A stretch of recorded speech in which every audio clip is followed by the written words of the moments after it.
I haven't done a devlog on my game for a while, and there have been a few reasons for that. Over the past 4 months, there's been a lot of disruption in my life.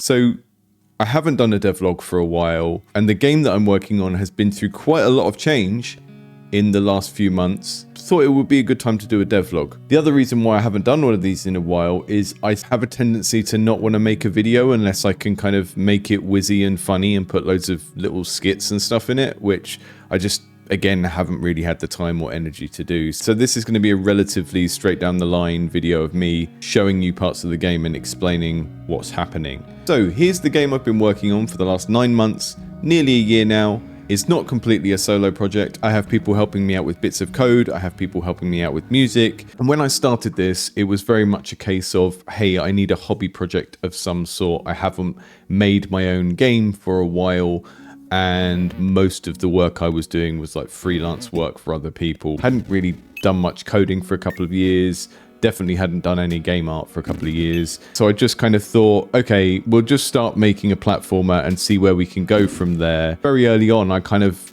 wrestled with the question of like, what is a platformer I actually like? And I ended up in the area of Spelunky. This was partly because we read Derek Yu's book on our podcast. And if you haven't really played Spelunky, the thing that you probably know about it already is that it's this procedurally generated roguelike platformer. Spelunky is designed heavily around trying to produce lots of emergent play, which means you have lots of objects that can be used in different ways and stuff. So when I set out and I was initially thinking I'm going to make a platformer of some description and then just see where it goes, I was thinking along those lines. I was thinking, okay, you can pick objects up above your head and run around and throw them. That means that you can kind of do lots of interactions with picking up certain things and throwing them at things, and that causing some sort of chain reaction, that kind of thing.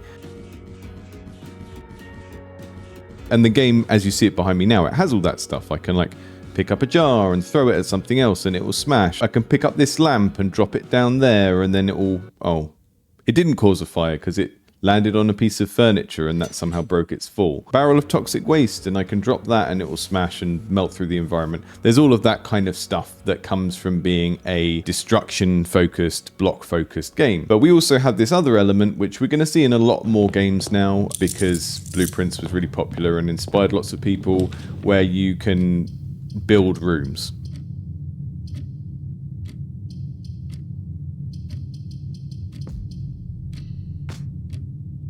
In the project I'm working on, you basically build a Metroidvania. So at first glance, if you were to see this on a Steam screenshot, well, first you'd think, why is that weird guy in the corner? But you'd also think, oh, this is a Metroidvania. And then you kind of learn that there's a room drafting mechanic. And it's like, okay, it's not really a Metroidvania. It's a Blueprints-like, but it's a platformer where you build the platformer as you go, right? And that means that you open up all of this cool design space, like, oh, if I've got these rooms that I've got in a kind of deck of cards, then how can we expand that over time? Is there a metagame progression where we can kind of gradually unlock more rooms? What are the different sort of categories of rooms, and what do those mean in terms of what things you'll find inside of them and how you can use those objects and all of that kind of stuff? So really the first sort of 6 months of working on this have been a process of working out how those two games go together. And if you're working on something similar where it's a mashup of two things, I would say that's like the process you need to do. It's like, where do these things overlap? How do those things interact in a meaningful way? So to give you examples, like a very obvious one is that in Blueprints, you're sort of building a map as if it's a board game, and you can see the map from above and you can walk around inside of it. But it's not an action game and there's no gravity. So turning that on its side and making it a game that has gravity in it is kind of like the equivalent of taking tic-tac-toe and turning it into Connect 4, right? There's some similarities in the rules, but the fact that gravity is now part of the game sort of changes a lot of things. We end up with a game that's more about physicality and like running around, smashing things and all of that kind of stuff, which is fine. It's kind of slapstick. There are a lot of moments where if you die, it will be your own fault and it will be funny as it happens. And I really like that in action games. When we first started building this, I had never played Noita. And then when I was streaming it, like some people in the stream were basically saying, this is kind of like Noita, you would like Noita. So I went away and played it. Now there are certain moments in this game, or moments which can happen in this game, which sort of feel like Noita moments, and I use that as a term as I'm working on it. Like, how can we get more Noita moments? If I'm like running around with a barrel of toxic waste and I drop it, I'm gonna break the level, and then I might fall down, and then I'll go, oh no, I died. That's what I call a Noita moment. It's that kind of masochistic slapstick that you get from failure in games that has a lot of emergence in, where this thing falls down and then that thing falls on your head, which is also part of the appeal of traditional roguelikes. I think when it comes to categorizing games and talking about genres of games, a lot of folks never really get past the tendency to just want to put things in categories so that they can show how much they know about it. I'm just as guilty as this. There's a pleasure in categorization. I could talk to you for a very long time about whether Blade Runner is tech noir or cyberpunk, or what proportion of those things it is. Oh boy. But I think as a game designer, when you're thinking about the genre space that you're working in, it's much less about like what makes a good roguelike, or what makes a good strategy game, or whatever it is you're working on. It's much more specific than that. So when other people hear the term roguelike, often I think in the fandom, especially in the more casual end of the indie games fandom, it's really just framed in terms of, oh, this is a game that's randomly generated, and it means that there's lots of variability, and that's value for money, so I'm going to get to play that game for longer. But I think both as a fan and a designer, the appeal of roguelikes for me is more about the fact that there is a big body of objects that you have to kind of learn what they do and how to sort of manipulate them and make them work together. And those objects could be like objects in the game world. It could be items that you pick up. It could be relics. It could be mobs that you interact with.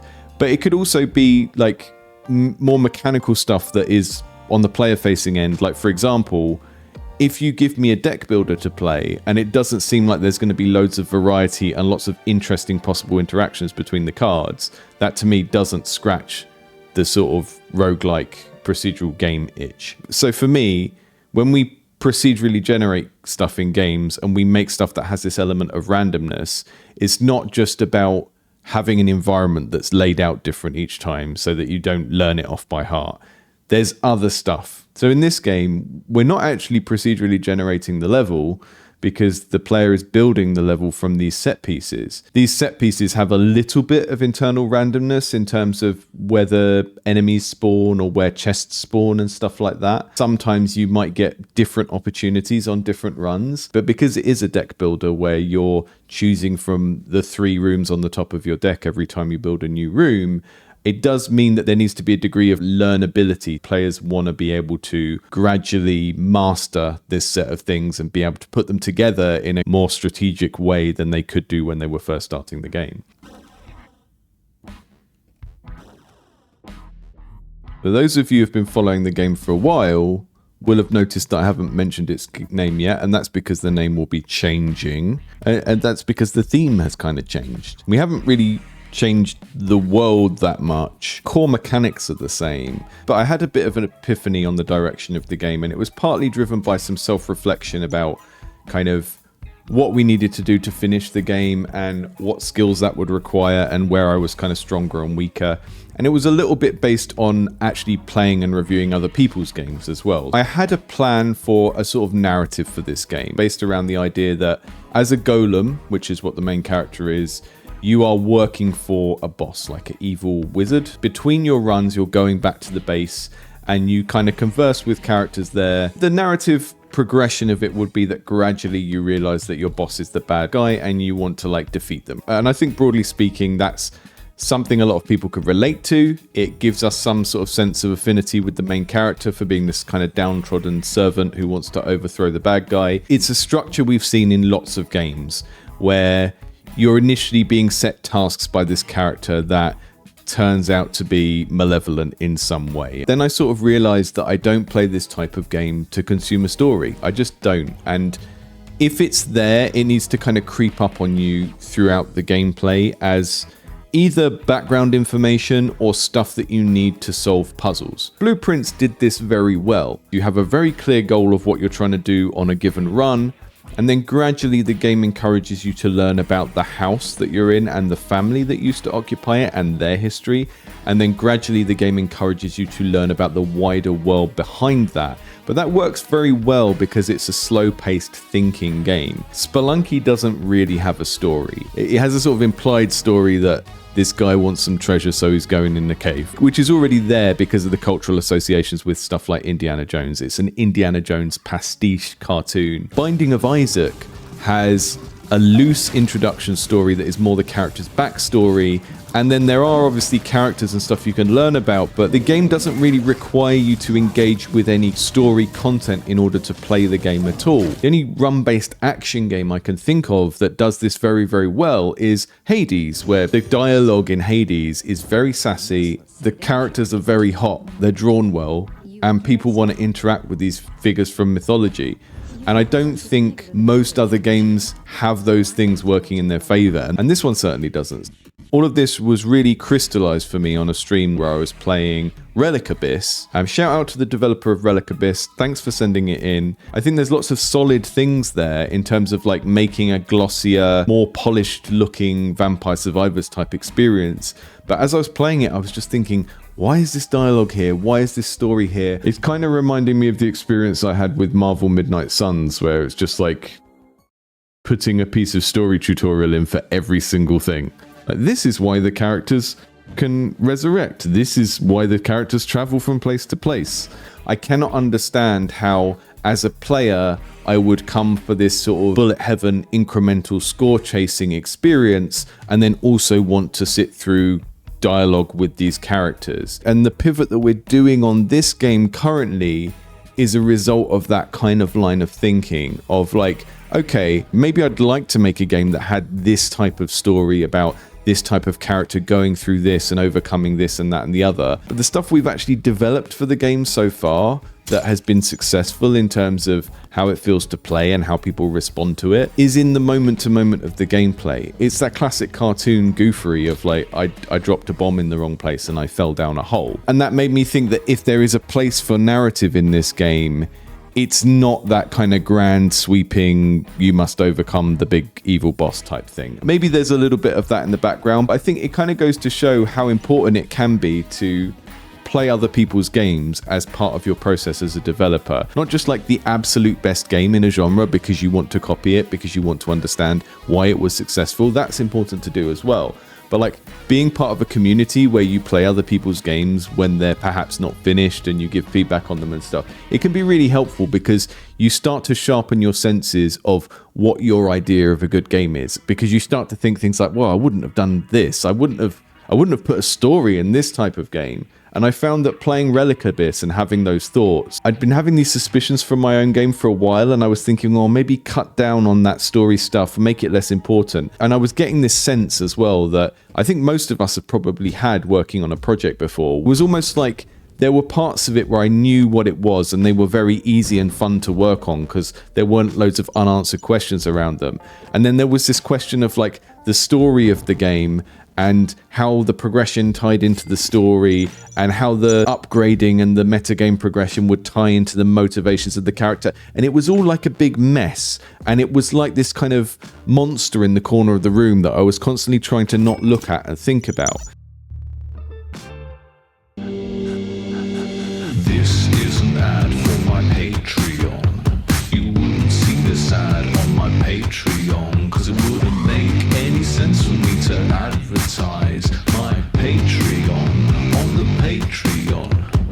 I don't wanna run a sponsorship for a product I don't like, and I don't like that many things. I'm not selling VPN, no, I don't like that many things. I'm not selling underwear, so if you don't like this song, you can go over there. Patreon.com/Indie Game Clinic.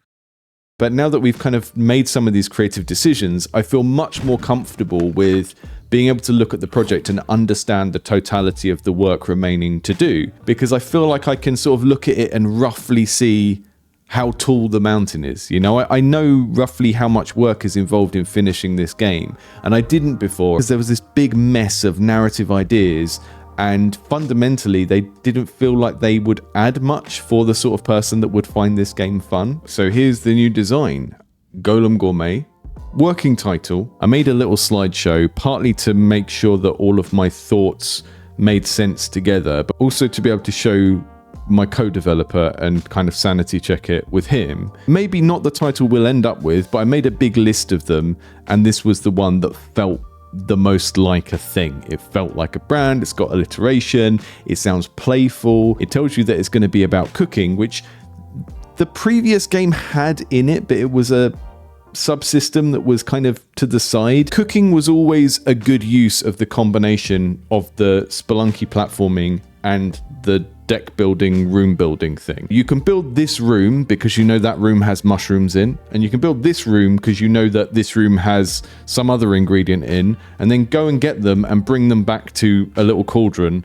And then you can see all of the parts of the game working together in that little kind of mini quest of cooking a particular meal, because you had to think about which rooms to build in order to get which ingredients. You have to think about where to build them because you're going to have to take things from the different rooms and then get back to the other rooms. And all of that kind of ties together in this kind of cooking subsystem. But in the previous game, we'd started building that cooking subsystem, but it wasn't really utilized as much as it should have been. Now, I understand that the kind of fantasy cooking thing like Dungeon Meshi and video games like Cook Serve Delicious, it's been done quite a lot. There will be people watching this right now that quite liked the backstory that we had in the original DirtWorld and who think, oh, you've taken something weird and interesting and psychedelic and you've made it more kind of middle of the road, boring, appeal to more people. And that's true. I think this design pivot is going to make better use of all of the stuff that we've created for the game so far, and it's going to make it easier to make future decisions about the game. And this title just tells you what the game is very, very quickly. It's a cooking game and it's got a golem in it, so you know it's a fantasy game because it's about a golem. There's something a little bit goofy about the alliteration as well, which tells you that this is going to be a relatively funny slapstick game. There's all sorts of stuff that comes across in a title about tone. Also have to shout out Ella in the Indie Game Clinic community, who is working on a game called Goblin Gourmet. I did get in touch and say, I think I've stolen your title, is that okay? And Ella said, yes, that's fine.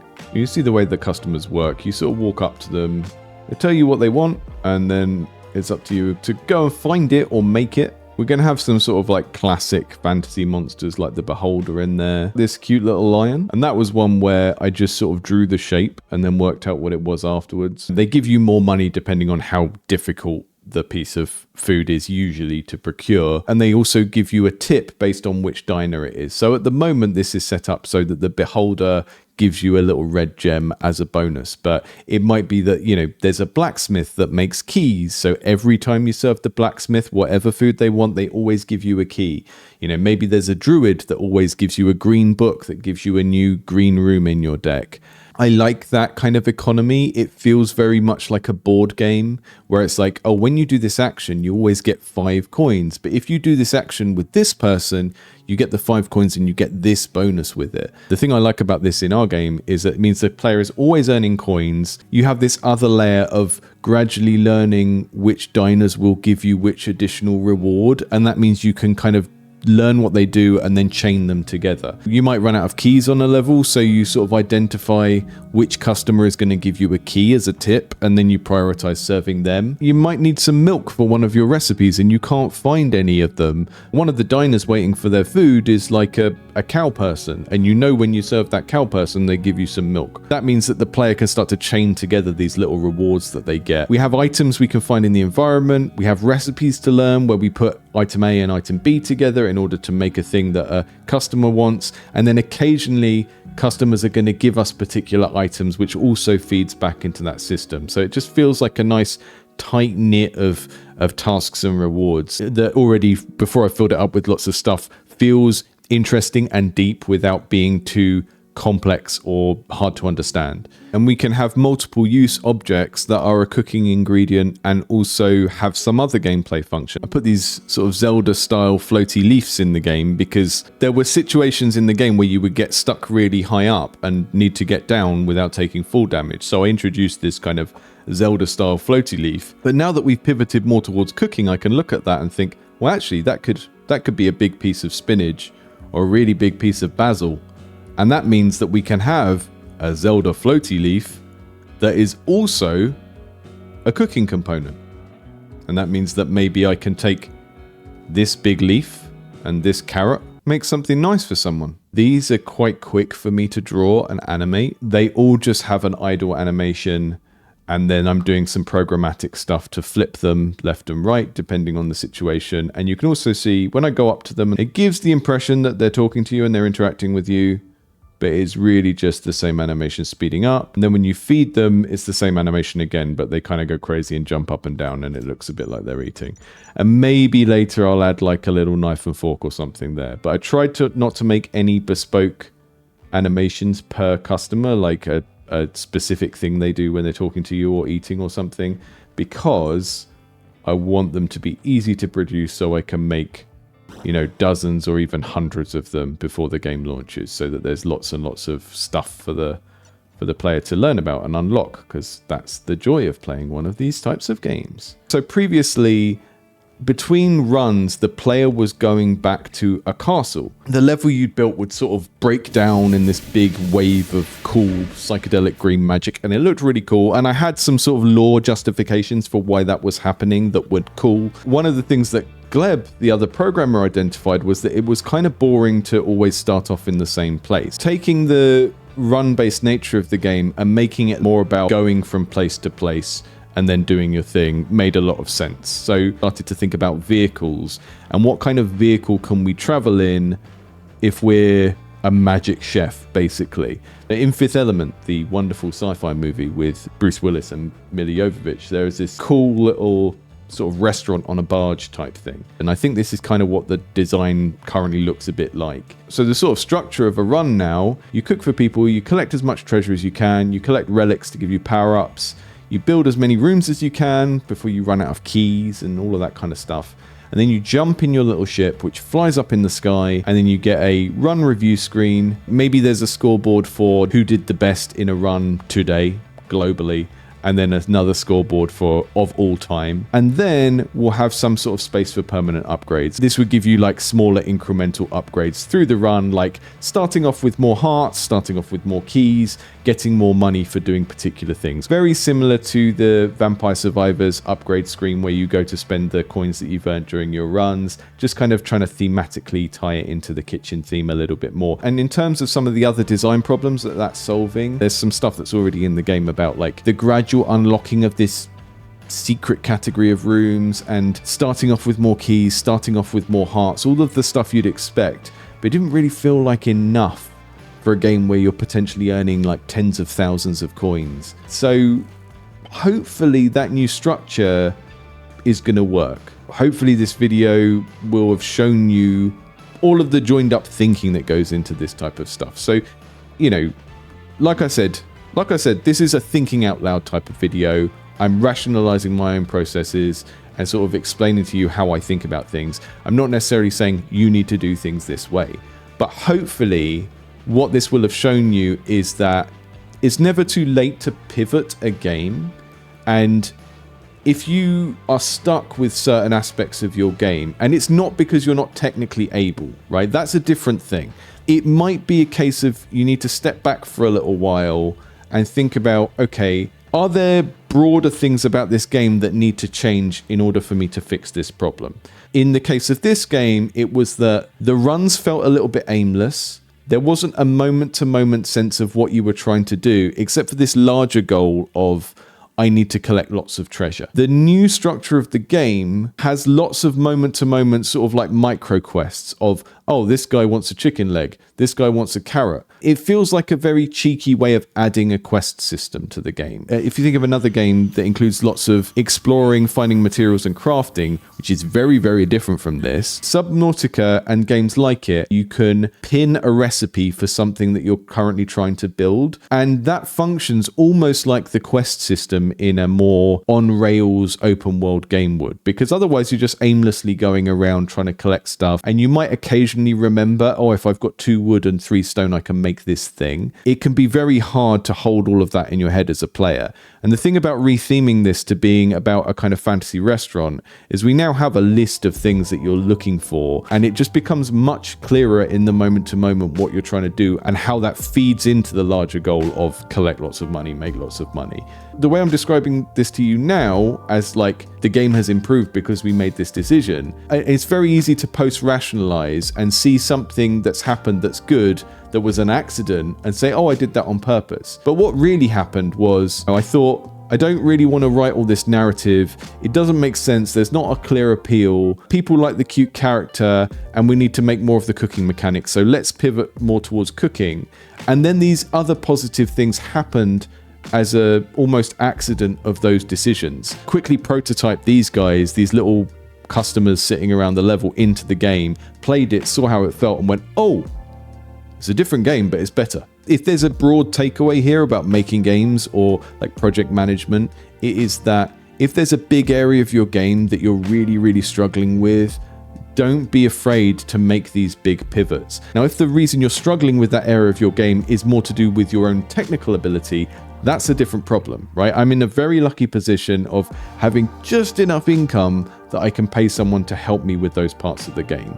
So when I talk about struggling with an area of the game, it's not, oh, we need to change this because it's too technically difficult to pull off, right? When I talk about these problems, I'm talking about design problems, and that means things like this part of the game doesn't make sense, or this part of the game is good, but it seems to be like its own little thing and it could take up more of the game and be more powerful as a result. And those are the sorts of things I'm talking about. So don't be afraid to pivot your design, to take everything you've been building so far and put aside the plans that you have or the preconceptions about what the game is. Approach your game development from the perspective of, okay, you have some ideas and theories about what you're trying to make and what's fun, but also you're open to the idea that you might discover something better than that along the way. That's what we're doing here, and I'm much, much happier with what we're working on now. So thanks for checking out this devlog and for listening to me ramble about what we've been working on and the changes we've been making. And if there's anything you've seen or heard throughout this that you'd like to hear more about, you know, maybe there's certain art things in the game where you think, how did you do that? Or why did you do that? Let me know in the comments, because I don't do many of these devlogs about the game, and that's partly because this channel is supposed to be about your games, not about my game. But it's also because even within 1 month, we tend to do so much stuff, and I don't usually want to do a video that's just listing stuff that we've done. So if there are any kind of subtopics related to this project that you'd like me to dive into a little bit more, just let me know in the comments. I don't do technical tutorials on this channel, it's just not my thing. But if there's anything in this game to do with the creative side of things, the art, the design, the creative direction, it'll give me reason to do another video on this project sooner rather than later. Thanks for listening. This is a little bit of a hangover from the previous version of the game, but I can actually beat that gnome up and then cook him on the campfire. Dum da dum dum dum da dum dum dum dum da dum, and then it's just a chicken leg. Bon appetit. The